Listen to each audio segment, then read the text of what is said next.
Cameras are officially rolling. So what first got you into cars? My dad, he always bought different cars and was always working on them, so that's kind of what I grew up seeing. He was always more into trucks, but I guess I was into trucks, and then I just slowly started getting more into type of cars that I grew up with. And that's still recording, right? Yes. Okay.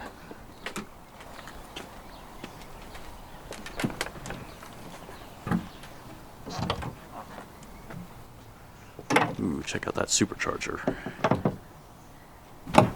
Yeah, so this one, basically I ended up liking when I saw it just because there's like a lot of story to this car. The previous owner that had this car had a pretty big collection, and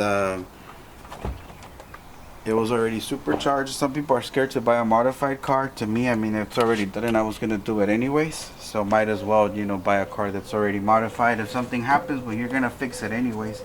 The cool story about the owner of this car was every car he owned, he would always put a comb.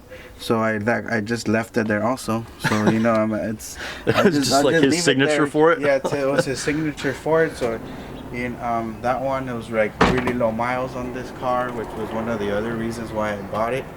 I didn't know which color I was gonna get. I just ended up with red, and I figured why not. So it just kind of worked out. It's got everything from laser jammers to full sound system. It looks original, but it's not. It has a very clean interior.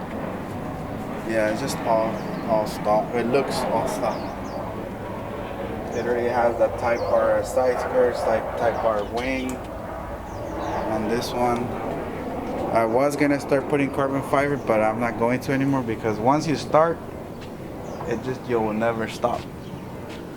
Basically, this is the GTR. Pretty much done everything to it. It is an 010, but it has everything from like the newer GTR, from the seats to basically almost full carbon fiber interior.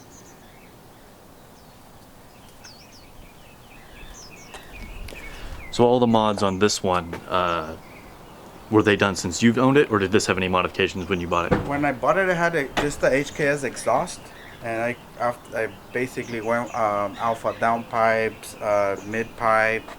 I did the flex fuel kit. I mean, everything's been done to this one. It used to have white ivory seats.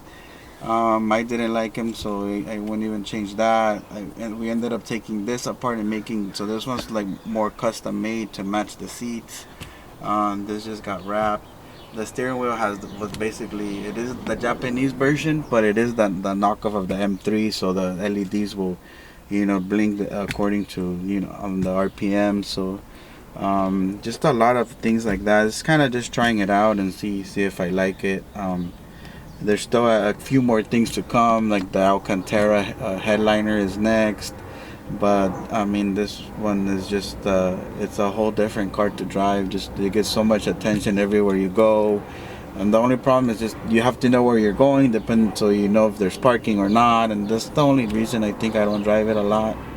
I just always try to be careful since you can't trust everything you do. Were there any like particular parts that were like hard for you to find ever, or anything specific that you were looking for? Or? For the GTR, no, everything is really easy to find. I'm having a really hard time finding parts for the NSX. Right now I had ordered the cup system, so I'll be able to. It'll be not. I didn't go full air ride just because of the performance wise. I was in my friends and it felt really bouncy. So I didn't like that. Right now the car feels, I mean, it already has upgraded suspension, so it feels really good. So I want to keep that as much as I can, that same feeling. But as far as for this one, everything's out there. You find anything you want. That's how we were talking with my friend. We said that with the GTRs, it's the same body, but none of them ever look the same. All of them always look different. It has like, everybody has their little signature, whether they go like full JDM and it just looks like full body kit, or to just kind of more stock looking. For sure. So what about the STI? This one's actually just a regular WRX. Oh, okay. Okay. But I mean, it pretty much has everything. I've never encountered myself, I've never encountered a faster Subaru yet. I know they're out there, but like only the ones that are already built motor. But on a stock motor like this one, just flex fuel, I mean, this car will keep up with any car out there. Like even the 6.4 V8s or any car like that. This thing will. I'm not saying you'll win or but it's just fun because it's just the fact of the kind of car it is. But it's still like fun and with enough power to just kind of stay with any car. For sure. It's not like super crazy, but it's not, fast. Yeah, it's not super crazy. It's just quick and it's just fun. Like, you know, it's not like you're gonna be there racing anyways all the time, but it's just if you're in an event and everybody's driving fast, like you're still there. Like you're not gonna be left behind. That's for sure. Did you dyno it when it was on the E85 too? Yeah, this one's about 347 horsepower. Cool. Which for the weight ratio is okay. Yeah. That's still making probably like a little over 400 crank. Yeah, it's on full flex fuel. Also, just a lot of upgrades on this one. It just looks stock, but it just it's not. I don't know if you wanted to see under the hood on these. Yeah. Let's take a look. So it sort of seems like, at least with these cars that you've shown me so far, it's been kind of a theme where you've been saying where it looks stock but it's not. Is that kind of like something that you intentionally go for to keep it subtle? I think I just go for basically, I just haven't gone like full wide body kit or anything like that because on my Supra I did do like the wheel side body kit and all that other stuff, and it was really expensive to do. And then I feel like it comes to a point where that changes and then people go into something else and then the car's not worth anything anymore. I'm not saying that's gonna happen to the wide bodies now, but I think like a stock car is always gonna be worth more, you know, because you're not cutting into the body, and at least it just somewhat, you know, not so original, but you kind of just go with things that you like. He's not saying it, but I'm saying it. The wide bodies are gonna be worth trash.